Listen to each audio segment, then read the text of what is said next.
ప్రభువు మీతో ఉండునుగాక. మీ ఆత్మతోనూ ఉందురుగాక. పునీత యోహాను వ్రాసిన పవిత్ర సువిశేషములోని భాగము. నీకు మహిమ కలుగునుగాక.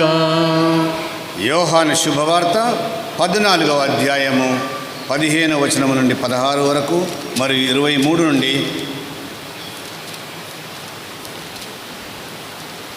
15వ వచనము నుండి 23 వరకు. యేసు తన శిష్యులతో ఇట్లనెను, మీరు నన్ను ప్రేమించినచో నా ఆజ్ఞలను పాటింతురు. నేను తండ్రిని ప్రార్థింతును, మీతో ఎల్లప్పుడూ ఉండుటకు మరొక ఆదరణకర్తను ఆయన మీకు అనుగ్రహించును. అందుకు యేసు ఇట్లు సమాధానమిచ్చెను, నన్ను ప్రేమించువాడు నా మాటను పాటించును, అప్పుడు నా తండ్రి వారిని ప్రేమించును. మేము వాని యొద్దకు వచ్చి వానితో నివసింతుము. కానీ నన్ను ప్రేమింపని వాడు నా మాట పాటింపడు. మీరు వినుచున్న ఈ మాట నాది కాదు, నన్ను పంపిన నా తండ్రిది. మీతో ఉండగానే నేను ఈ మాటలు మీతో చెప్పితిని. కానీ నా నామమున తండ్రి పంపనున్న ఓదార్చువాడు అనగా పవిత్రాత్మ మీకు సమస్త విషయములను బోధించి నేను చెప్పుచున్నవన్నీ మీకు తలపునకు తెచ్చును.